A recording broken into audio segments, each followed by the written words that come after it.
You ever stop and wonder what connects, say, you, a sports drink, and a star that's billions of miles away? It seems random, right? But it's not.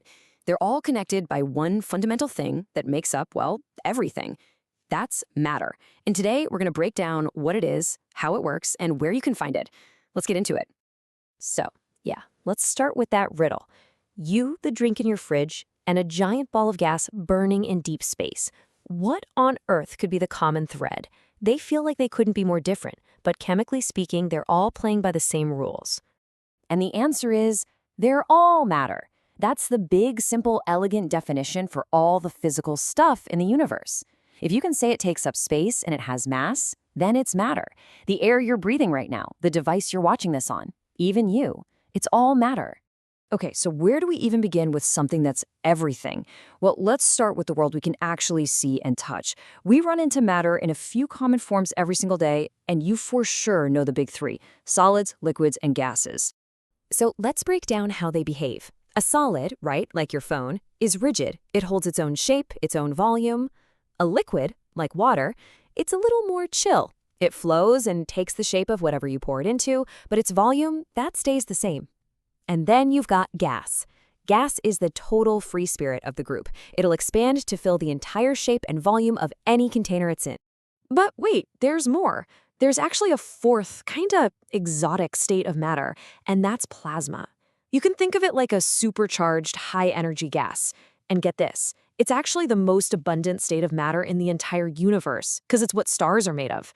We also see it right here on Earth, in lightning strikes, and even in some high-end TV screens. It's those charged particles that give plasma some really, really cool properties. All right, so it doesn't matter if it's a solid, a liquid, a gas, or a plasma, all matter has to follow some basic rules. We're going to look at two of the absolute most important ones. First, the difference between mass and weight, and second, a law that basically runs every chemical reaction in the universe.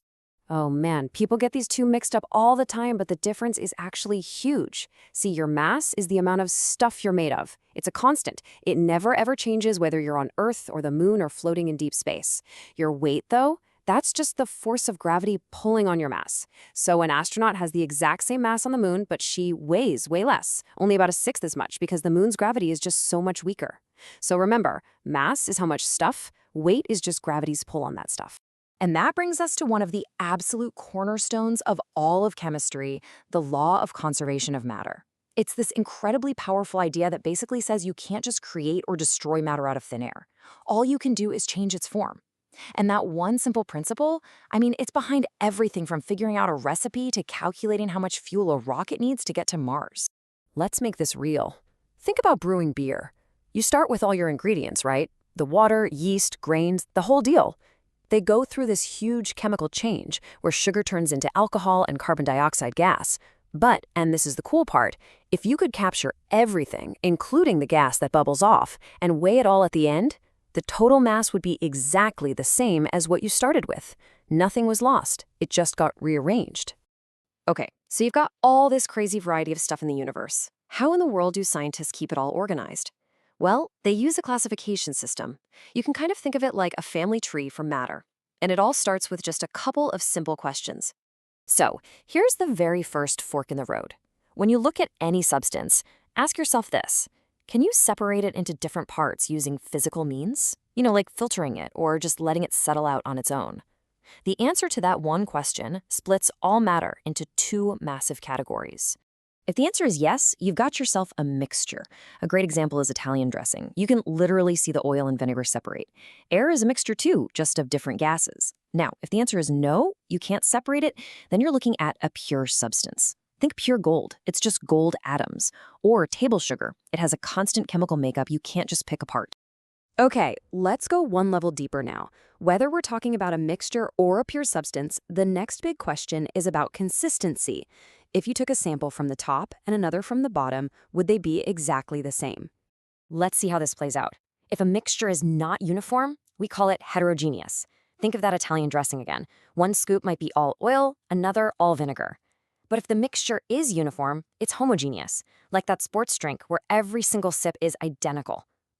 Pure substances are always uniform, but we can split them too. A compound, like water, is made of different elements chemically stuck together, while an element, like gold, is, well, it's the purest stuff you can get. All right, so we've sorted matter on the big scale, the stuff we can see. But everything we just talked about, elements, compounds, all of it, is built from the same tiny fundamental particles. To see them, we have to zoom in, like way, way in. And here we are, we've arrived at the atom. The name itself comes from the ancient Greek word atomos, which means indivisible. The Greeks had this idea that if you kept cutting something in half over and over, you'd eventually hit a point where you just couldn't cut it any further. And that final fundamental little piece, that's the atom. It's the smallest possible bit of an element, like gold, that is still, gold. It is really hard to wrap your head around how small an atom is, so let's try an analogy. Picture a single thread from a spider web. It's about 1/10,000th of a centimeter thick, so thin it's almost impossible to even see. But on the scale of atoms, that tiny little thread is an absolute behemoth. And here it is. Just to get from one side of that nearly invisible spiderweb thread to the other, you would have to line up about 7,000 carbon atoms side by side.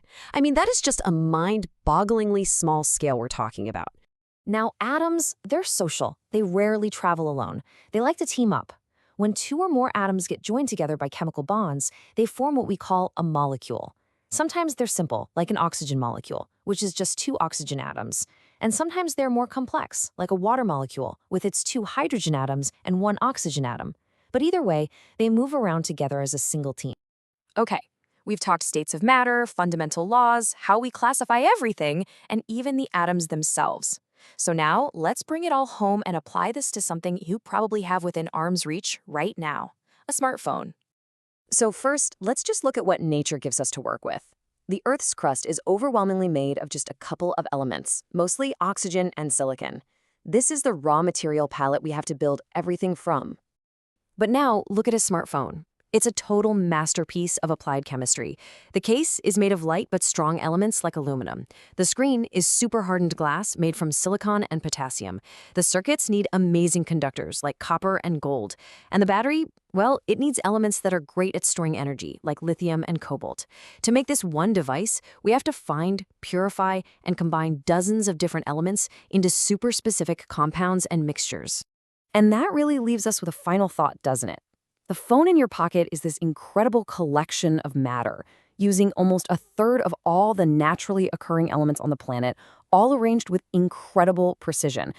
It really makes you wonder, what other marvels of chemistry are just hiding in plain sight all around us, just waiting for us to notice?